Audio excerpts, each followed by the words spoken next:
Hello, friends, and welcome back to the Popcast. Whenever you are listening to this, whether it be live or a VOD, Twitch or YouTube, while you are standing in line to do your early voting, as you should be doing, joining the new official Milk and Mocha Discord server to get those sweet, sweet bear emotes. Bragging about beating up on B ranks on Twitter in a turf war tourney. Whatever it is that you're doing right now, I appreciate you taking the time out of your day to listen to this. Unless I don't. I've been experimenting with the layout of this stream a little bit. One thing I kind of noticed when I was looking back on this on YouTube was that first off, the alert box for follows was out of place. Let's not mess that up too much. Put that back down there. One thing I noticed is that the chat box was a little hard to see somewhat because of the background, so I just added this boring black background above the chat thing. But that doesn't look too good either. So I'm in a kind of experimenting mode to figure out how I want to make this look less like an elementary school kid compiled this thing versus a 30-year-old adult with a college degree who is actually running this thing. And part of that's just me being lazy, but eventually I will come up with a better layout that looks more presentable, which is what the theme of this podcast is meant to be, somewhat presentable. So bear with us there as we get through that. Today, I will be previewing the upcoming Low Inc. and posting the registration link over and over and over again because you morons like to wait till the last minute to register your team, which always leads to annoyances from Low Inc. staff. I want to tell you guys something.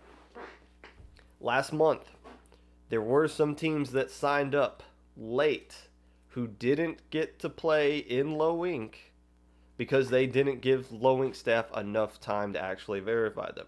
Now, let's kind of say, if Symphony were to sign up 2 minutes before the tournament, Symphony's the easiest team in the world to verify. They use the same 4 players this past several months. You can just say, okay, these names match from last month. Boom, they're good to go. But some of you, and I don't think these are people that actually listen to the podcast, but some of you do not sign up, or you do sign up last minute, but it's like an account you just created on Battlefy that day that has no tournament history, and you're like, oh, we don't have a Twitter either. So it's like, okay, you were just some random person who's given us 30 minutes to verify you, and you have like no information to go off of. No, you don't get to play in the tourney. We don't just let teams sneak in because they sign up late and have no information that can be verified. So if you are one of those teams, like you're an actual legit new team to competitive Splatoon, sign up now so that we can do some digging on you to make sure you actually are who you say you are. So do that. I will also be giving my top 10 teams who are going to be winning this Low Inc. That is right. You are going to find out right here and now what is going to happen this weekend. So you don't even have to watch the tournament if you're not playing. You can just listen to this podcast. You're going to be good for the rest of the weekend. You can spend it doing whatever. Not really enjoying the outdoors or socially distancing or anything like that, because we're now getting to the stage of the pandemic where you are going to be stuck in your house for the rest of eternity, because if you go outside you will die. So great times we're heading into as a country, but hopefully this is the distraction you need to get you through this portion of your day, unless it's not. Before we get into Low Inc., this is usually the part where I go on a rant about something, but I didn't really have anything to rant about, so I'm not going to. I don't know how long this episode is going to last. Normally, I want these things to last about an hour, but if what I say doesn't take up an entire hour, then I'm just going to cut it off there. I'd rather it be quality content, or in my mind quality content, up to this point versus just saying whatever it takes to fill an entire hour. So if this only lasts for 30 minutes, so be it. I'm fine with that. I'd rather have good 30 minutes versus a good 30 minutes versus and a crappy other 30 minutes. And I don't want to fake something. Like, I only rant about stuff that I'm actually passionate about, or that I actually care about, or think is relevant to the podcast. So I don't want to just like come up with stuff to fill time, as I've been saying. But there's some newsworthy stuff I do want to mention instead of going on a rant today. First off, the Speed Ladder tournament got announced last weekend that it will be played this upcoming weekend, roughly at the same time as Low Ink, which is awesome. The Speed Ladder tournament from Ink Academy, which I sometimes accidentally read as Inkademy, because I grew up in Kentucky. So it's nice. The Speed Ladder is back. It's running at 12 o'clock Eastern Time, which Low Ink is at 1 p.m. Eastern Time this upcoming Saturday. I don't think there'll be much conflict there. I think most teams that want to play in Low Ink would sign up for Low Ink anyways. And a good chunk of teams that can't play in Low Ink will do the Speed Ladder, which is awesome. Both tournaments are really good. And actually, if you do play in Low Ink, technically you could play in Speed Ladder. The cool thing about the Speed Ladder tourney is you could literally play one set and be done. And you can play whenever you feel like. So I wouldn't be surprised if we saw some Low Ink teams just sign up for Speed Ladder and just do like 2 sets as sort of like a warm-up for Low Ink. Because nothing's a better warm-up from going playing FT Win in Speed Ladder and then immediately following that with a Low Ink team in round 1. So it'll be interesting to see if we have some teams overlap there. If you want to play that much Splatoon on a Saturday. Which you should, because what else are you going to do? There was some talk or some speculation on Twitter that this Speed Ladder tourney is like a hint that Ludi is coming back. No. That's I don't think there's any correlation with that at all. I think the main reason people are saying that is because the last couple of times Ludi did come back, they used the Speed Ladder tourney as like a seeding tourney for Ludi, mainly for a way for all these teams that don't have any kind of resume to play in that and get something for the seeding council to look at, as far as placing a team in a div. But the thing is, Ludi always announces way ahead of time. They're like, hey, our season's coming back, and this is going to be the seeding tourney. And they don't always use Speed Ladder as the seeding tourney. Before, they used the Squid Boards tourney, which was a Swiss tournament they used for their seeding tourney. So it's not always that they use Speed Ladder.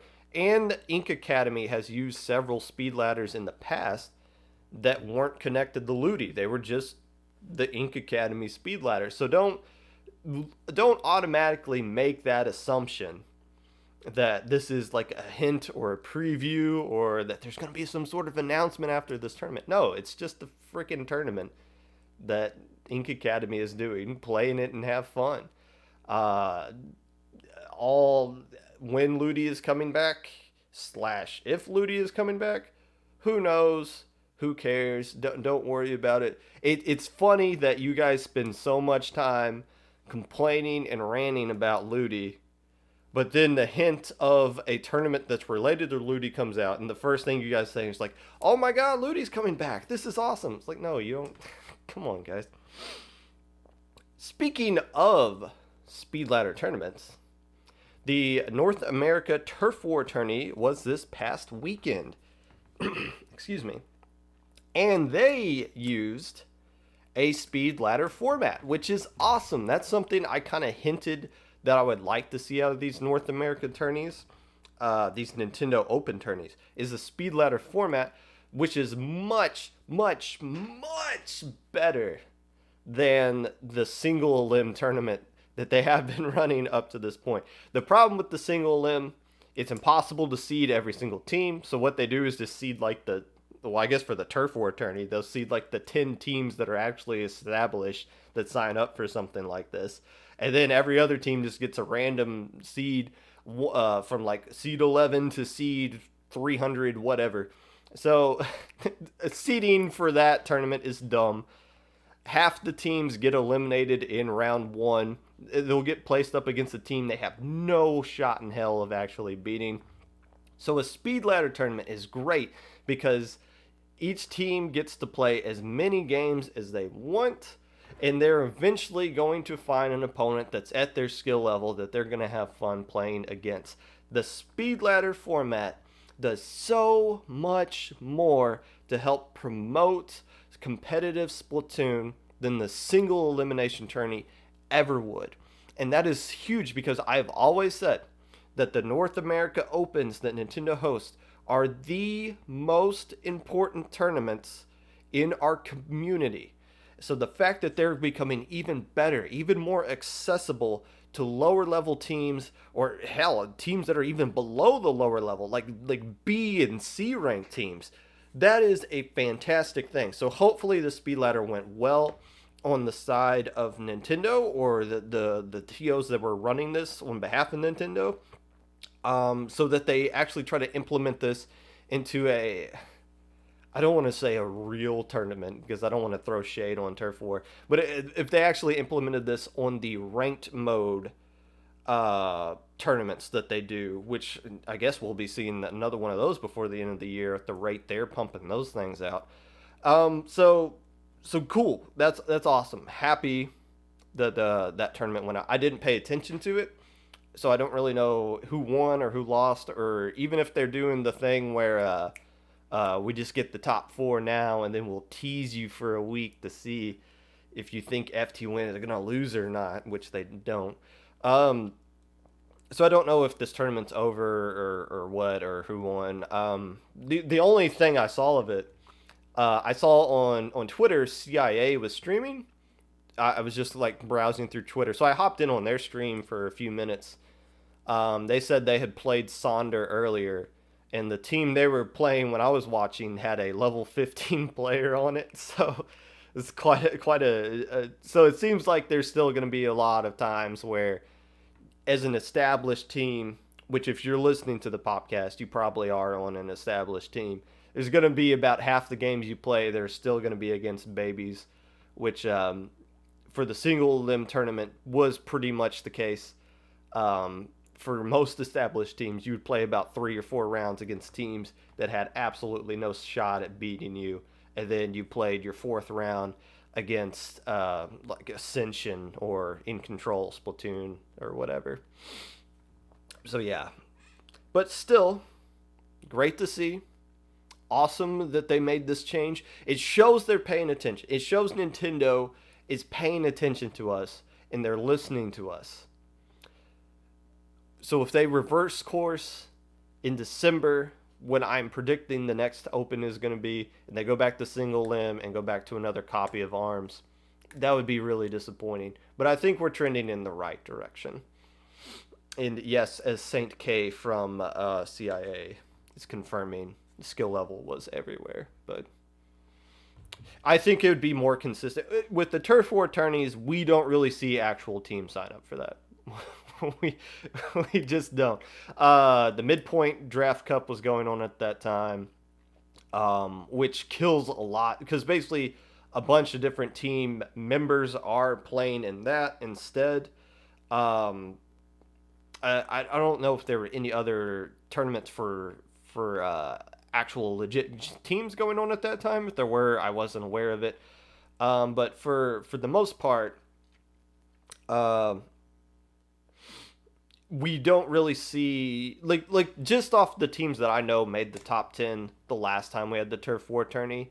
I was like, okay, if this was the ranked tourney, you guys wouldn't even be close to the top 10, which kind of means most teams don't sign up for something like that. So let's see what happens in the ranked tournament. But again, good to see things going well in the Turf War one.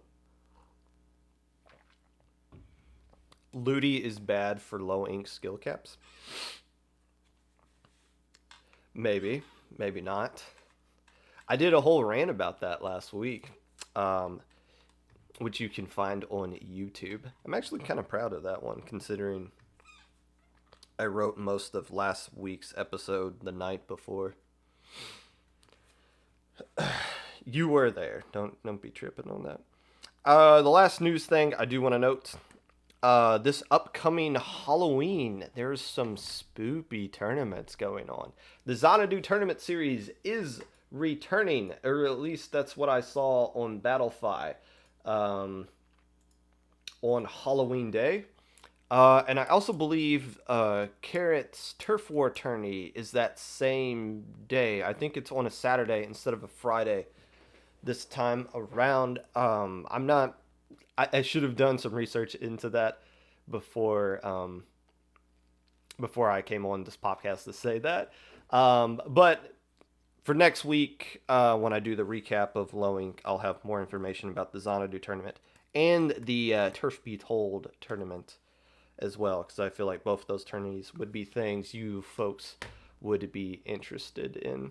I have to stab as. Oh, okay. Yes, so the Xanadu tourney. I know Tooniverse signed up because my wife told me about it. And I saw some other teams sign up for that as well. But we'll see how those things go. But you guys aren't here to talk about things that are going to happen after Low Ink. You're here to listen to me rant about Low Ink, this upcoming Low Ink. So let's get right into that. Before I start talking about teams, there are some things I want to mention. This time around,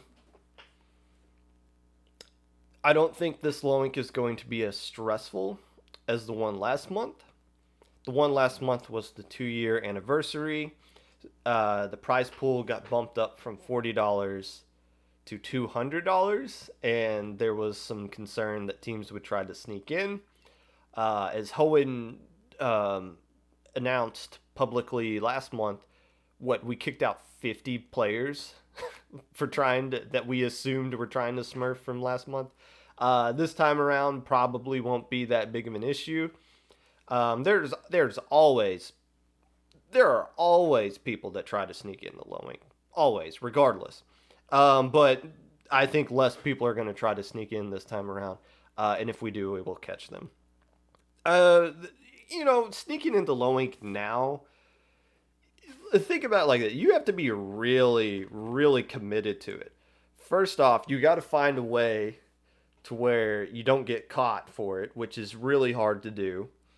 You have to commit to playing for 2 days, knowing that at some point, if you're going to win Low Ink, you are going to be on stream probably several times. You're going to be on stream through, if you get knocked out in the losers bracket, you're going to be on stream through that. The winner is on stream at least twice throughout Low Ink. So if you are a Smurf and and you're getting that kind of publicity, which about 300 people will watch finals live of Low Ink. So you're going to have a lot of different eyeballs on you. So if you think you can get away with just that, then for $40, that's kind of ballsy of you. I'll give you that kind of credit, especially now that Smurfing is covered under the Splatoon Safety Code of Conduct as something you can be punished for in tournaments outside of Low Ink and outside of IPL. So just those factors alone, I don't think we're going to see that many teams smurfing. This isn't like a challenge, try and see what happens. No, but just based on the teams that have signed up so far and the teams that I'm expecting to sign up, I think this is going to be a fun, clean Low Ink, and nobody is going to accuse us of not caring about this tournament. Unless they do. Speaking of new teams, there are a few I want to mention that I'm interested in. First off, being Xylo, XYLO. I'm assuming that is pronounced Xylo. This is a new team made up of some players that I don't really know outside of Haya, formerly of Eurobeats. A really strong player for Eurobeats. So this team's kind of interesting to me. They played in two tournaments up to this point, outside of Low Ink since they've formed. They went 2-4 in Ink for Pink, but had a notable win against Tyrant Ink, beating them 3-0. And in Testing Ground 3, had the same result. I think they went 2-3 in that tournament, with a notable 2-1 win coming against Splatter Swim. How will they do in their first Low Ink? I don't really know. They seem to be beating pretty good beta slash low level alpha bracket teams in other tournaments. So I think this would be a pretty good team to play in Low Ink. I wouldn't be surprised if they made alpha. I wouldn't be surprised if they made beta either, considering it's such a new team. But just off of the results that we've seen in these first two tourneys they played in, they seem to be a team that will catch a lot of people's attention. So I will be keeping an eye on them. Who knows? Maybe I'll have them in my top 10 next month. The other new team of interest, Oblivion. This is a new team made up of some former What You Egg members. The famous What You Egg team that everybody loved, including me. And some other strong free agent team or players from some strong teams in the past. Where will Oblivion end up? I have no idea. I think I've only seen them play in one tournament. I think I saw them play in Ink for Pink. And then they did take a game off of Xanadu, but ultimately lost to them. So I don't really know what to expect out of these guys. I would assume once again that they are in the upper end of beta, lower end of alpha level. But I wouldn't be surprised if this team were to make a deep run into Alpha Cut, just based on the fact of their experience alone. It's just with these new teams, you never really know if their synergy is there yet or if they need more time in the oven. Remember, when Luau was a new team, the first tournament they played in, they made beta. In fact, they didn't even win beta bracket.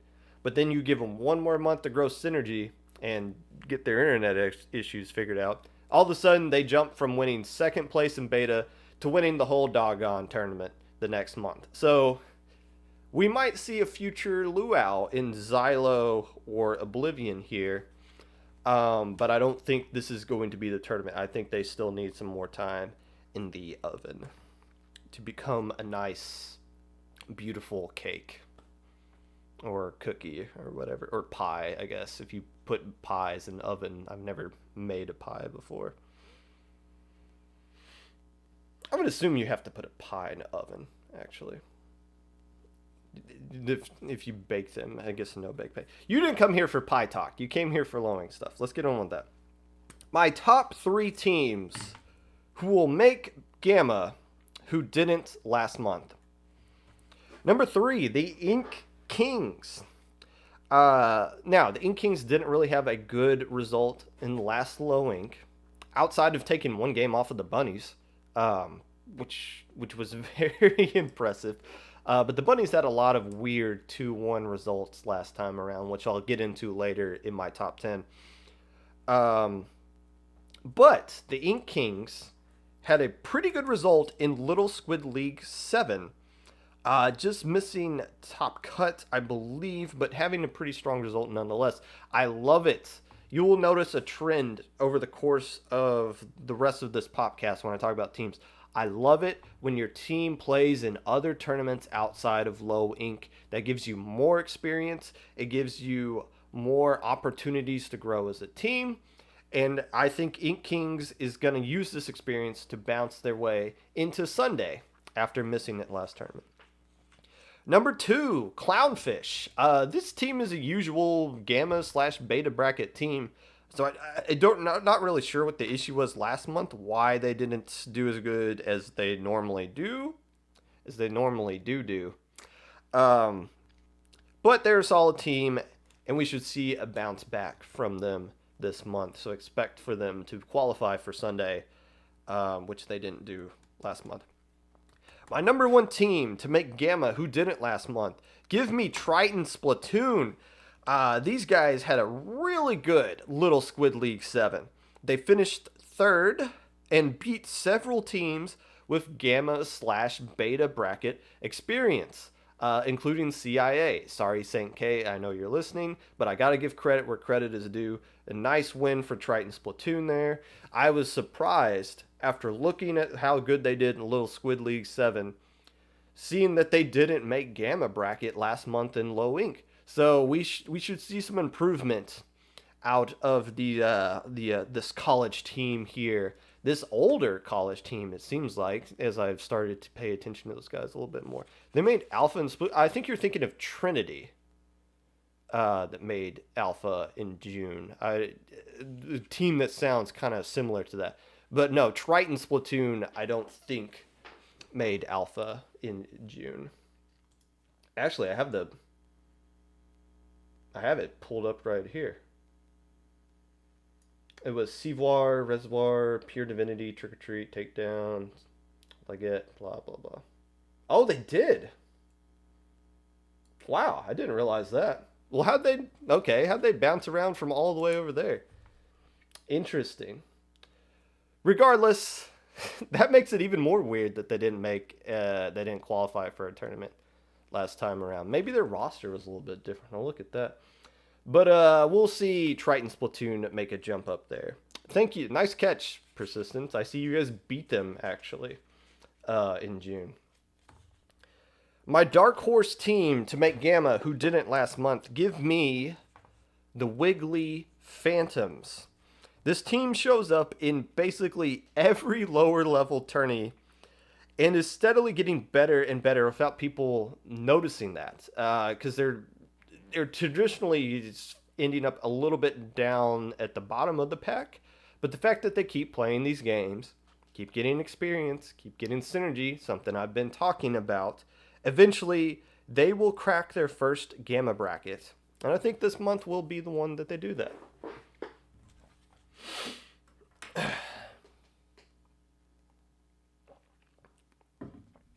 Wiggly Phantoms is a fun team name. I don't really get to see much of those guys because I don't think they're ever. No, they were on stream at some point in Little Squid League. I forget who they play, but I remember watching that. My top 3 Gamma to Beta bracket teams. Number 3 is going to be Dream Knights. Now, these guys went 2-2 in the Gamma bracket. But more importantly than how you do on Sunday, what kind of bracket you make is based off entirely how you do on Saturday. And as we have traditionally seen, across all 3 brackets, we don't really see the same team show up on Saturday that we always do on Sunday. There's usually a team that completely dominates Saturday and then just either need a different roster for Sunday, or the pressure gets to them, or they just flat out play against the bad matchup or something like that. But Dream Knights, who went 2-2 in Gamma, they finished just 1 spot shy of making the beta bracket in their group, which would be, I guess, the 17th seed would be the first cutoff there, if you don't include the teams that drop and then teams get bumped up because of that. So the Dream Knights had a really good Saturday and finished just 1 spot short. So if they can find a way to get a better win or opponent win percentage, they can get bumped up there.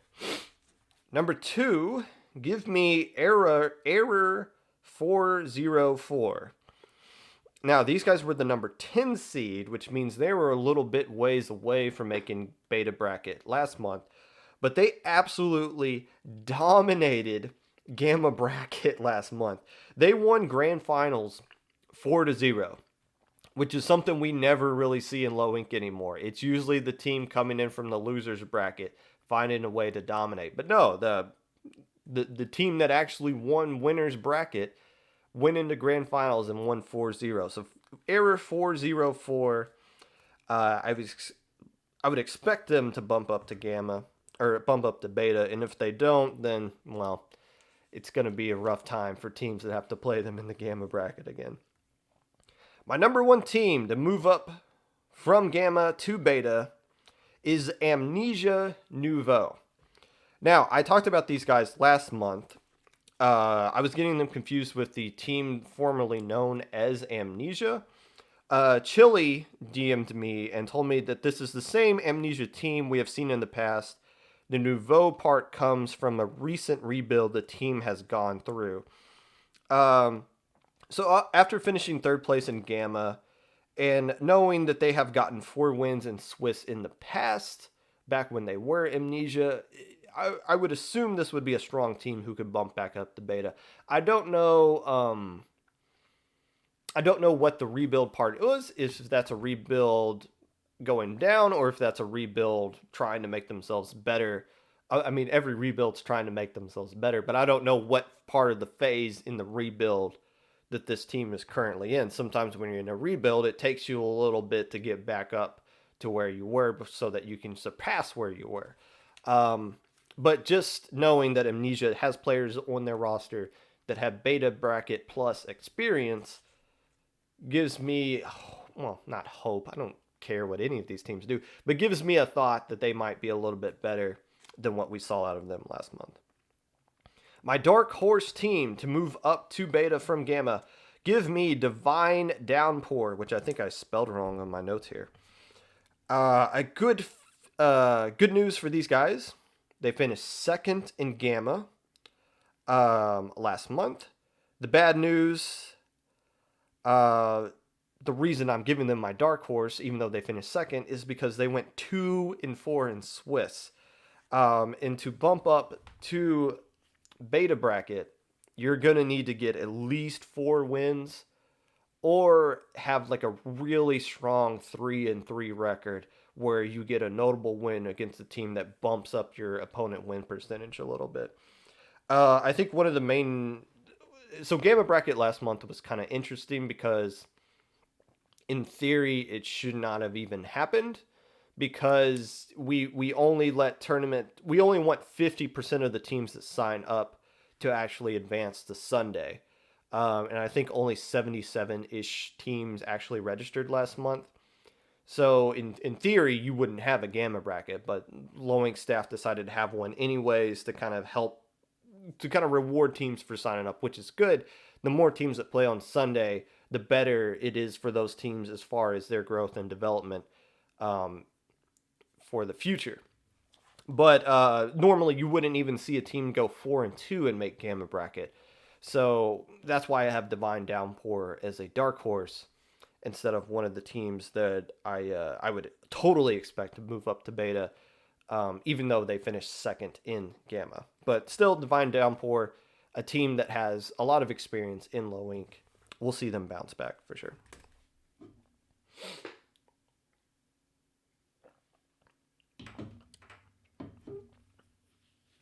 You weren't aware that was happening? Well, good news. I will put the link right here. So if you are playing in Low Ink, click on that link and register your team right now so that we can verify them today instead of Saturday morning. That would be awesome. I think about 47 teams are registered right now, which is way more than we had at this point last month. So yeah, do Low Ink staff a favor, sign up now. And when I post this on YouTube, I will try to remember to put that link in the YouTube description. Sometimes I say I'll put things in the description and I actually don't, but I'm going to remember this time. It's going to happen. My top 3 beta to alpha bracket teams. Number 3 is going to be Inked Dragons. These guys finished second in beta as the number 4 seed. 4 wins in Swiss in Group B, which was, if you recall, the much tougher group, or at least the group that had the much more notable names in it versus Group A. Um, but to make alpha, kind of like what I said last in the gamma to beta, if you want to jump from beta to alpha, the only real way to do that is to get 5 wins. You can get 4 wins and make alpha, but you're kind of at the mercy of tiebreaker rules, which really sucks. Um, like in a good tournament, you can go 4-2 and end up in gamma. So the only way to guarantee you're going to make alpha is to get 5 wins, which is going to be hard for Ink Dragons to do. But if they're in a little bit of an easier of a group or get a better schedule fed to them in Saturday, I think they could definitely find a way to make alpha. Number 2, Tyrant Inc. Normally, if you win Little Squid League 7, which is what these guys are coming off of, you wouldn't think, okay, that's enough to bump them up to an alpha bracket status. However, these guys finished number 9 in their Swiss group, which was, once again, Group B. So an extremely difficult group, and they fell just one spot short, just a little bit of an opponent win percentage too short of making alpha bracket. Now, when they played in beta, they didn't really do that well, but once again, Saturday and Sunday teams are completely different from each other. I'm not saying who's going to do well on Sunday. I'm just saying who I think is going to be bumped up a bracket. And I think Tyrant Inc., being probably the oldest team in this entire tournament, even though they're coming off of a hiatus, the more that we're seeing of these guys since they made their return from when we last saw them in February, they're going to get better and better as they get their sea legs back under them, and falling just one spot short of making alpha last month. Wouldn't be surprised if they made that jump this month.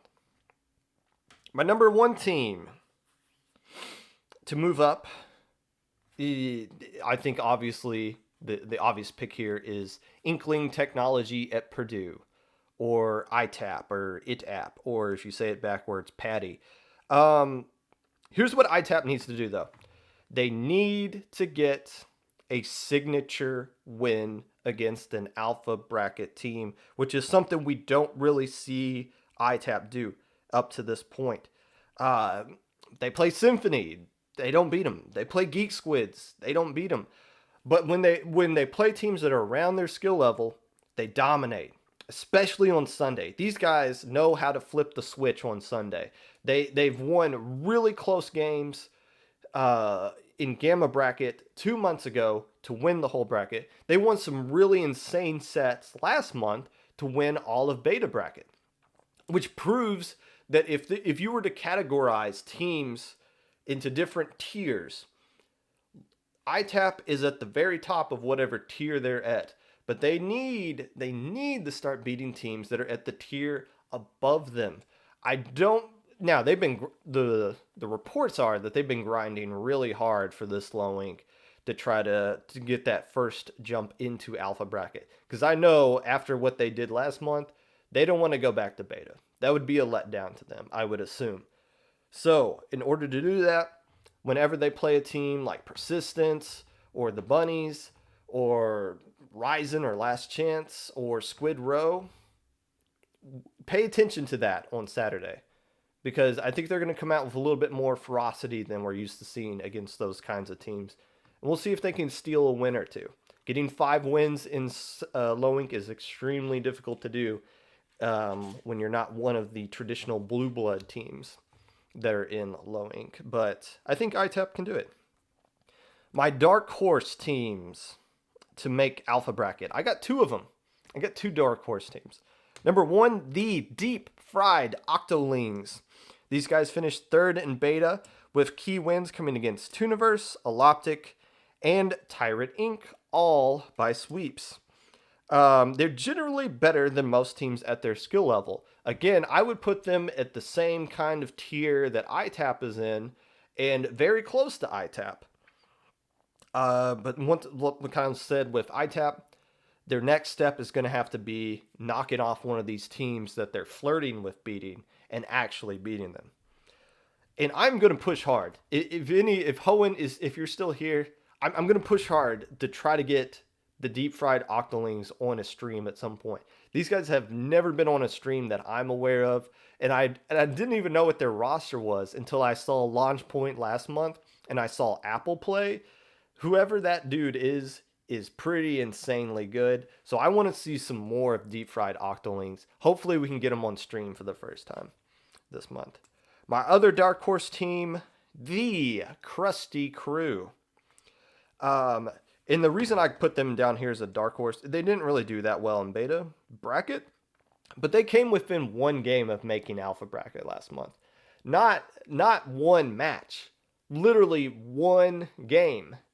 They won, or they lost in round 6, 1-2, to Thimbo IHOP. Thimbo IHOP. I didn't really know much about that, but if they found a way to get one more win against the IHOP team, they would have made alpha. So you're just that close in round 6 from being alpha to beta. So Krusty Crew, a dark horse team for that. Again, as I'm wrapping up this section, even though I had these teams listed and I think they can make the jump up to alpha, going from beta to alpha is extremely difficult versus going from gamma to beta. And I don't truly feel super confident about any of these teams making that jump, just because I feel like at the top of the list, there's way too many teams that are just sticking to alpha and are sort of like gatekeeping in a sense of keeping all these beta teams down in beta. Like I said last month, there's two groups. There's the Blue Bloods that, why do we have these guys play on Saturday? We know they're going to make alpha bracket. Teams like Last Chance, Ryzen, the Bunnies, Persistence, probably got to put Squid Row in that category. Avalanche, basically all these other teams, probably Vento, the Raccoons. Like, there's so many teams that just lock down spots in alpha that nobody else is going to get. And then you have that other group of teams that just rotate from alpha to beta every other month. And that group is expanding rapidly. So there's just a lot. There are so many good teams that could make alpha bracket that just flat out won't, because there's too much clutter at the top there. So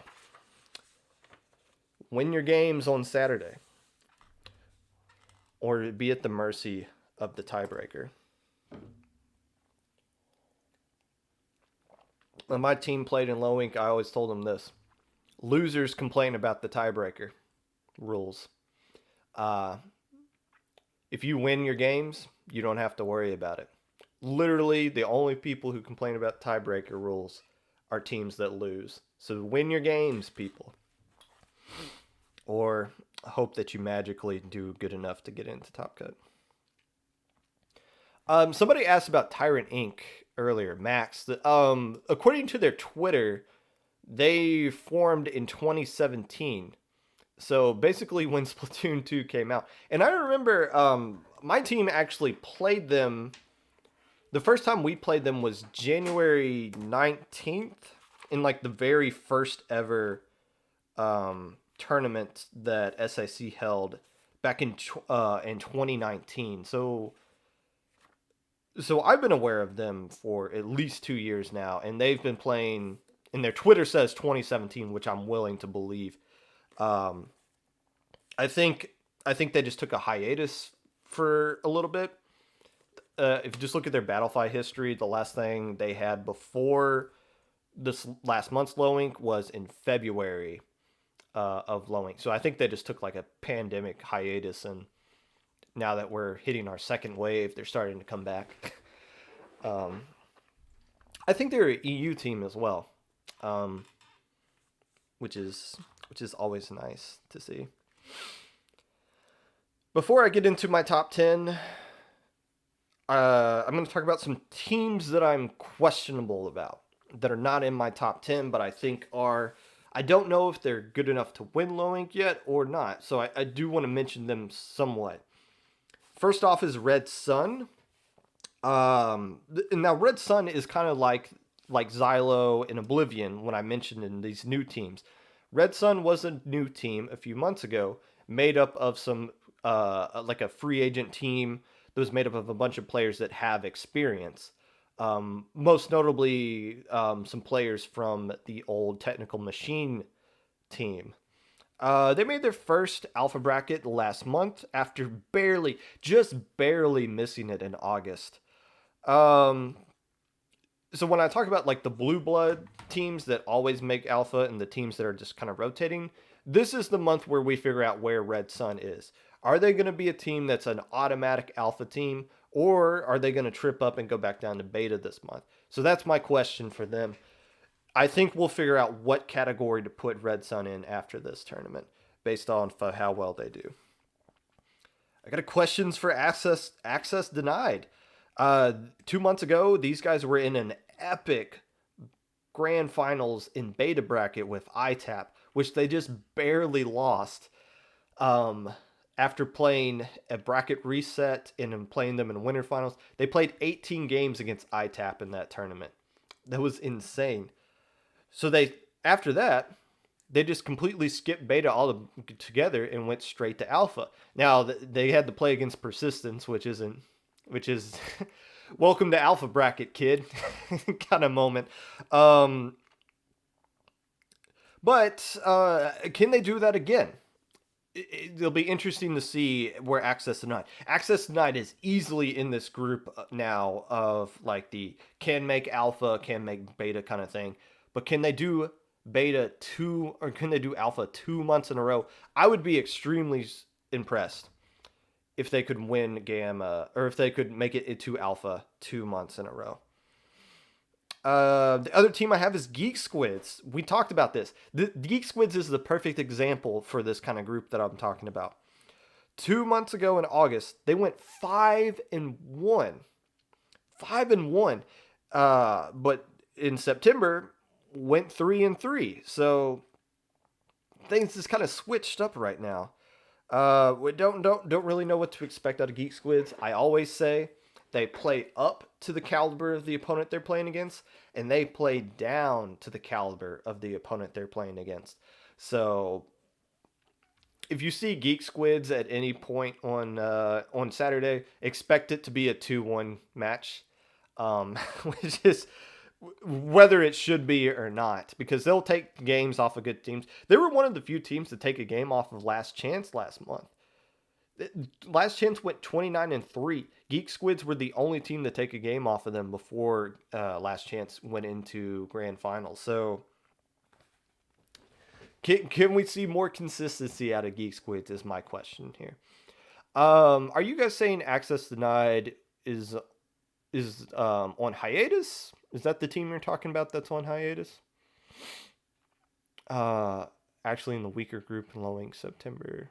Well, I mean, half the teams were technically in the weaker group in September, if you think of it like that. And that's not to say Group A was bad by any stretch of the imagination. Honestly, I think what it is that more established teams that we know of ended up in Group B, and teams in Group A are just more... We just don't know. That doesn't mean they're bad or that the groups are unbalanced. It just means more of like the headline teams are just in one group over the other. Okay, Access Denied is on hiatus. Okay, well, maybe we won't see them in this Low Ink then, but if we do, we'll see how they do. All right, the part you all are here for. My top 10 teams that are going to win Low Ink. A few things of note before we get into this. Teams that I won't be talking about in this top 10, but do have but are capable of winning this tournament. I got Nova listed here. I'm not going to talk about Nova because they didn't play last month, and so I don't really have anything more to say about them because there's no new information to say about them. They also seem to like play like every other month or like every 2 to 3 months, so I don't really know what to make of them. If they do sign up for this low ink, obviously they have the capability to beat them, but or to beat anybody, but I'm not going to put them in the top 10. Squid Knights, same thing. They didn't play last month. When they do, they're the best team on Saturday and the worst on Sunday. Port Raccoon, I don't know if this team still exists or not. They were a really good low ink team when they did exist. They didn't play last month. I haven't seen them register this month, so I don't have, again, nothing new to say about them, so I'm not going to do like a whole paragraph in my top 10 about them. Lastly, Avalanche. These guys didn't play last month either, and whenever they do play, they usually need to find some other team to combine with because half their team is banned due to being too good, in a sense. So they've always needed subs when they do play, and at some point, the actual Avalanche team as a whole is going to get banned because as Avalanche continues to play, they're going to get more credible results with their players that we do allow to play in low ink, and at some point we're going to be like, okay, everybody on Avalanche is a straight up ban. So I don't know if Avalanche is going to play, and I don't know if they are going to sign up, or if they do, what kind of Avalanche team we're going to see. If they do, and all those, if they do sign up, they could be a team that could win for sure. And lastly, before I get into this, Port Raccoon does still exist. Okay, cool. Hopefully they do sign up, because they're a top 10 team for sure, but I can't put them in if they don't sign up. Rules of what this top 10 is, because I did go on a rant last month about ranking teams and why they're important. So before I get into this top 10, let me explain some things about what this top 10, like the rules that go into this. First off, this is not intended to be an overall ranking of the lower level community. This is just the top 10 for this niche tournament of teams that I think is going to win. So, for example, Xanadu won the tournament last month. I have them at number 2. They're not going to be on this list at all because they're banned from this tournament. That doesn't mean I think they're not a good team or anything like that, or that I think they're not one of the best teams in the lower level, whatever that is. They're just not on this list. Another rule I kind of want to mention here. I don't just go off of head-to-head results, because for 2 reasons. One, there are factors that go into why a team lost in one set versus why they might beat them in a different one. And 2, if you just go by, well, this team beat this team, so I got to put this team above them, you're going to get tripped up because there's a lot of circles here. A lot of really weird circles here.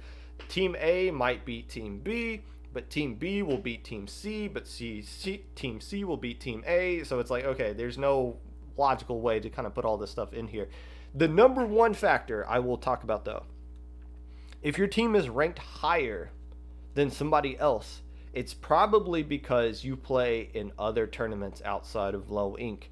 And I try to give teams as much love as I can for them playing in tournaments outside of low ink, because we should be encouraging teams to do that. Don't stay in this comfort zone of just the lower level stuff.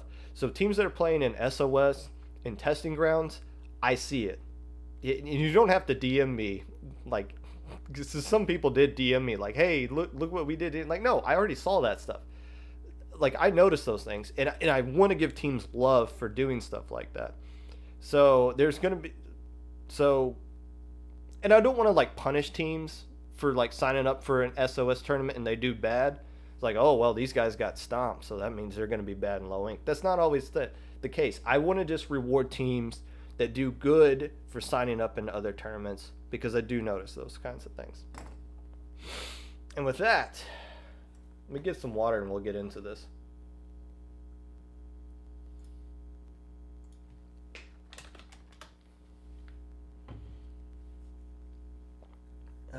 Okay. Number 10. Revitalize didn't have the best result last month in low ink, finishing 4-2 in Swiss and just barely making it into Alpha.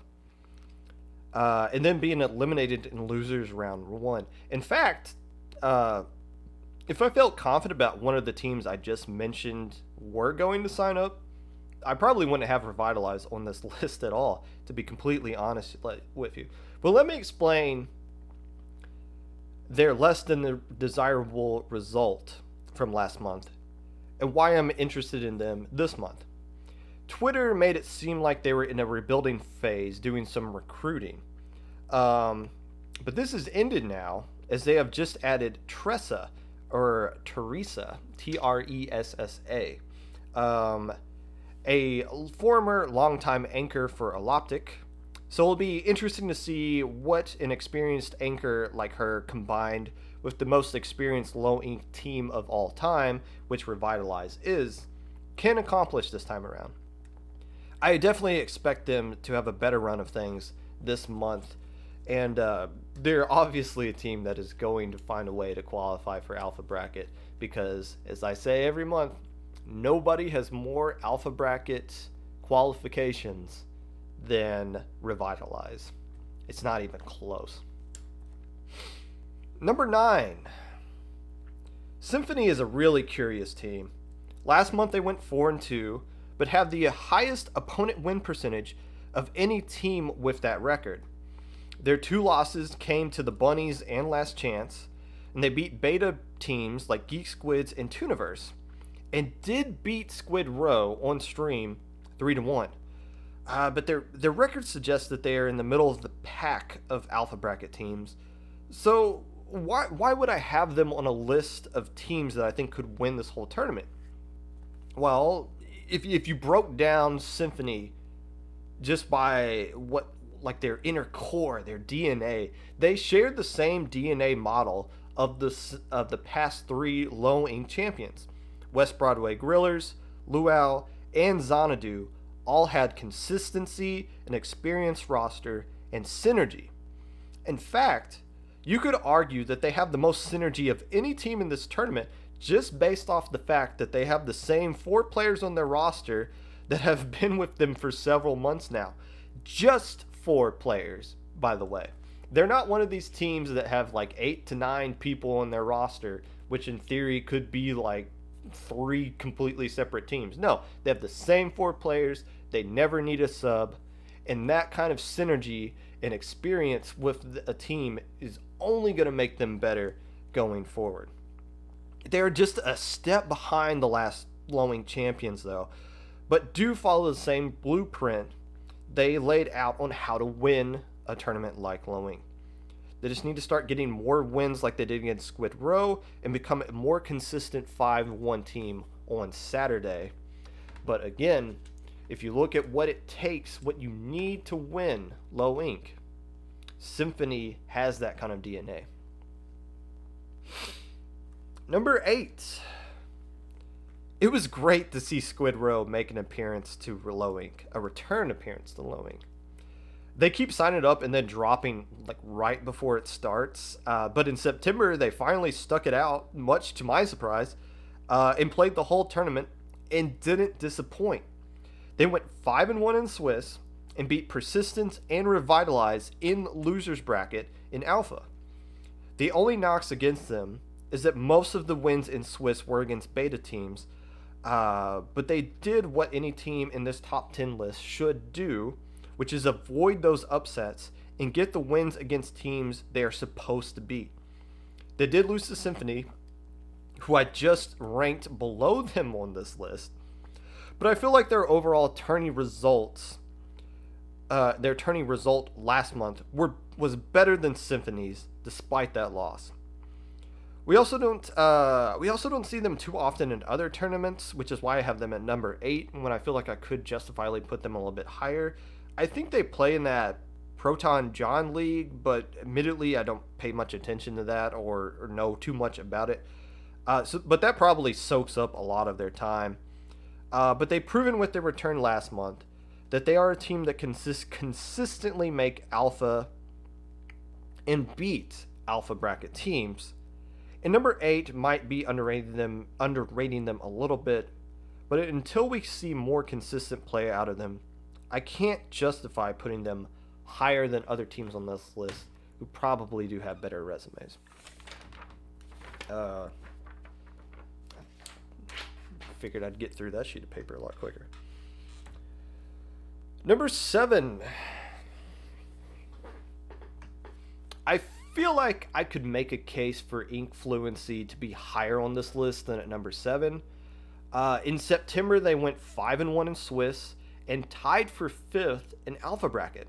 Notable wins include beating Access Denied, ITAP, the Alpha Bracket pickup team that just went by a pickup, I believe was their name, Symphony, and the Bunnies. Only teams to beat them were Last Chance and Vento, who beat them. Vento beat them twice, by the way. But both matches came down to the final game in Alpha, the winner bracket match being 3-2, losers being 2-1. So this has me thinking they should be a team in my top 5. However, the one knock on them right now is a lack of experience and a resume. I don't want to become a prisoner of a moment and declare them a new team or a new favorite to win just based off of one tournament result. And I mean, like, this is literally the only tournament they've done. It's just the past low ink. No SOS, no testing grounds, nothing. It's just this one low ink. And while they can absolutely beat any team that I mentioned above them, that I'm about to mention above them, those other teams actually play in tournaments outside of low ink and are getting good results. Something you can't really say about ink fluency at this point. If they come out and have another strong result in this low ink and get some more wins against notable teams, then I could start making a case for them being in the top 5, maybe even the top 3, honestly, just looking at the teams that they did beat last month and the results they did have. Not this month, no. Not this month. We need to see more out of them. Number 6. The Ravenous Raccoons did play in the August low ink, but only played in the Swiss stage as they couldn't show up on Sunday. Back then they went 5-1 with wins against Revitalize and Last Chance. This month, they beat Tyrant Inc., Squid Row, Revitalize, Vento, then lost a close round 2 matchup against the Bunnies 3-2, and then got eliminated in losers round 2 shortly after. But just looking at their wins from the last few low inks, you can see why I'm putting them this high on the list after leaving them off the list last month. They're getting notable results and deserve attention for that. The only reason I can't put them higher, they don't venture into other tourneys that we see teams like Persistence and Vento playing in. But as far as low ink is concerned, just low ink, they have proven that they are a consistent 5-1 Swiss team on Saturday, which means they will always be in alpha, which means that they will always be a threat to get hot on Sunday and earn a spot on the podium at some point. How is Destiny Troops doing these days? We're doing pretty good. We're doing pretty good. Thanks for asking. Rocky, we usually play in like weekday tourneys now that are like nighttime for North America, so that's probably why we don't really come across you guys too often. Number 5. The good news for Vento. Last month they finished 5th in Alpha and beat Ink Fluency twice, along with a win against Persistence. The bad news is that they are inconsistent with teams at their skill level, dropping Swiss matches to the Raccoons and Squid Row.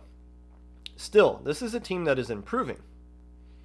Finishing 5th in Alpha is a huge improvement from being eliminated in losers round 1 the month before. And you know I love to give attention to teams that participate in tourneys outside of low ink. Vento has played in all 5 SOS tourneys and all 3 testing ground tourneys getting mixed results from them. But more importantly, they're getting more experience than teams that just stick to the lower level tourneys. IPL, Vento loves the IPL tourney, and we love that Vento is signing up for all of them. So if you want something to point to, and how they went from being eliminated to round 1 in August to making it all the way to round 5, give credit to the experience that are gaining on a weekly basis in these IPL tourneys, and I look for them to climb higher on this list, especially since I didn't even have them on the list at all in the top 10 in last month.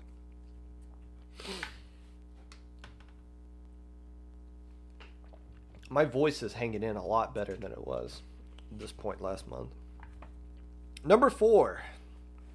I'll admit, I originally didn't have Persistence this high on the list when I was writing out this rough draft. It's not that Persistence is trending in the wrong direction. Quite opposite. I think they're getting a lot better. I think they are improving. And you would think that with the West Broadway Grillers, Luau, and Xanadu being banned from this tournament, teams that have traditionally given Persistence issues in the past, that it's only natural that Persistence would finally have their turn to come up and win Low Ink. The only problem is, when a team wins Low Ink, we keep seeing these new monsters appear out of nowhere that seem to try to jump in front of Persistence, and seems to keep kind of leapfrogging them. Now, they did avenge a loss to Vento from last month's Low Ink in last Friday's Testing Ground 3 by sweeping them 3-0. That is not because I think Vento was moving down. Again, I think that is because Persistence is trending forward. And with my team personally playing against Persistence last Testing Ground, you can kind of see how much these guys are improving, especially when you see it firsthand. But to win Low Ink, it seems to be just too much trying to prevent Persistence from winning Low Ink. They're going to have to beat Vento again at some point. We know that. And we know we're capable of doing that. The question is, can they do that and beat the Bunnies, and beat Ryzen, and beat Last Chance, and at the same time hold off all these other teams that are trying to come up and take their spot? Can they hold off Squid Row, Ink Fluency, the Raccoons? Can some of these new teams, are we going to see Red Sun, Xylo, Oblivion? Are we going to see them try to come after Persistence? Persistence feels like they are the team in this tournament that has the biggest target on their back, just because they're one of the most well-known teams in this tournament, and they consistently are doing really good in Alpha. Maybe not as of late, but they're getting better results, especially against teams in other tournaments. But doing all of that seems like too tall of a task to ask out of Persistence in one singular tourney. This will be a statement Low Ink for Persistence. If they come out and handle the other Alpha teams and remind people that they are one of the top dogs here, then they will be good. They will be in a good position to win Low Ink before this year ends.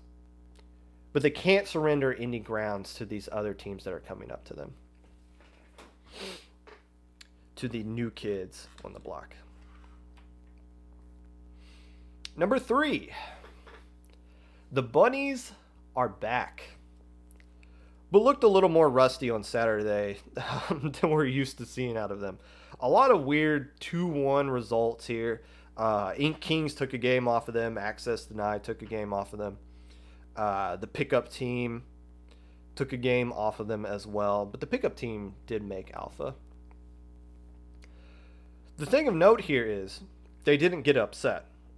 And they didn't surrender that second win that would have cost them a match, only losing to Ink Fluency 2-1. Now, I've said a lot of things on this top 10 so far about favoring teams that play in tourneys outside of Low Ink, blah, blah, blah. The Bunnies don't do that. So, maybe there are other tourneys that are not on Battlefly or show up on the Sindhu bot that the Bunnies play in that I don't see, but we don't.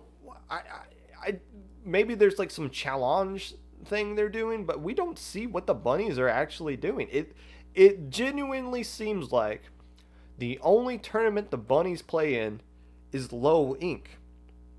So after everything I said, why would I have them this high on the list? Well, it's because they do really freaking well when they play in Low Ink. In the 3 Low Inks they played in, all these are all their final results in Alpha. 3rd in June, 5th in July, 5th in September. So they're averaging a 4th place finish in their entire Low Ink history. They can win this tournament. And with Xanadu no longer around to eliminate them in losers like they have 2 tourneys in a row, it's going to be hard to knock the Bunnies out on Sunday if they get knocked out at all. Number 2, Ryzen has back-to-back 3rd place finishes in Low Ink and appear to be the little brother clone of Last Chance. That is a good thing. They went 6-0 in Swiss. Notable wins coming against Persistence, Revitalize, Red Sun, Xanadu twice, before finally losing to them in the losers finals, and Vento.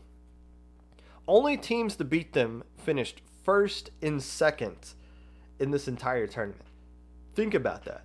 The only teams on Saturday and Sunday to actually beat Ryzen were the first 2 teams above them. And one of them is gone now.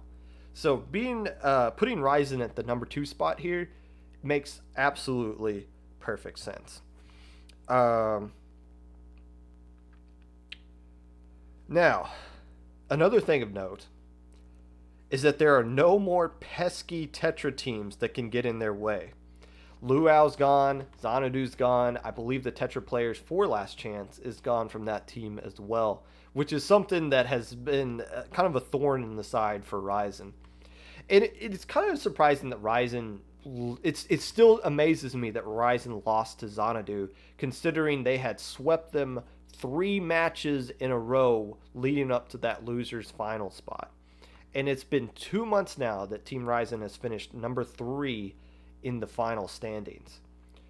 So you got to think, I've talked about teams trying to leapfrog in front of Persistence. Ryzen has to deal with that same kind of pressure. Can they keep everybody below them so that they can finally get into a grand finals with Last Chance and try to deal with them? That is the question for them. And if you just go off of what they did last month, there's no reason to believe that they shouldn't do just that. Number 1. And the team I am predicting to win Low Ink. Who is supposed to beat Last Chance? Like nobody did last month. Geek Squids, Ryzen, and the Bunnies all took 1 game each. Just 1 game off of Last Chance last month on both Saturday and Sunday. But other than that, nothing stopped them from a 29-3 per game record heading into grand finals. The only crack in the armor, though, is that once they get to grand finals, they trip up for whatever reason. If it's a mental thing, it's got to be a mental thing, because they're losing the teams that they beat earlier in the tournament. In their 2 grand finals appearances, they are a whopping 4-16. Again, coming against Luau and Xanadu, 2 teams that they beat consistently leading up to grand finals. Also here they're undergoing a bit of a roster change, losing their Tetris player and recruiting someone else. So you don't really know who the new player they add will be, or if they'll even be eligible for Low Ink, or if they'll even consider registering again, or just take their back-to-back silver medals and call it a day. But despite these question marks, if they do sign up again, and if they are allowed to play, they will win Low Ink. If not, if they don't sign up, consider Ryzen the favorite, because like I said, Ryzen is a little brother clone of Last Chance. They're just as good against all these other teams, It's just Last Chance is better. So if Last Chance signs up, it's over. I'm calling it right now. Nobody will beat Last Chance if they sign up. It's not going to happen.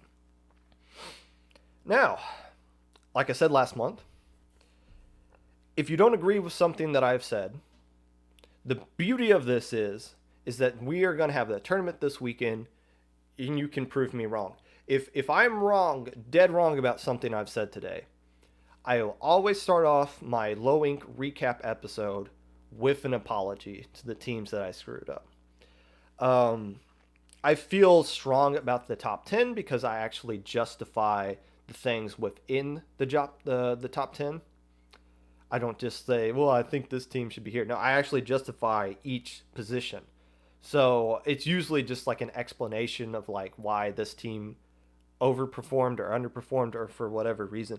But if I'm wrong about something I've said about your team, I will apologize on Monday. That's how I always start off the episode. With that, though, I didn't think this was going to go over an hour, and it did, so I must have rambled a lot about a lot of nonsense. But we're done here. Let's go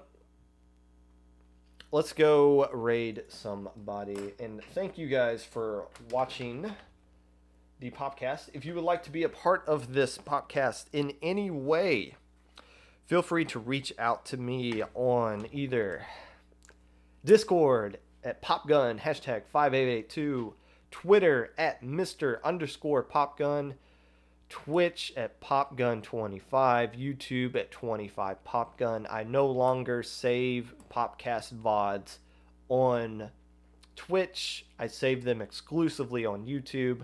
I don't know if I'm going to keep doing these at noon versus the 6 o'clock Eastern time that I've been trying to do them. But this seems like a pretty consistent time for me. So we might just stick with that.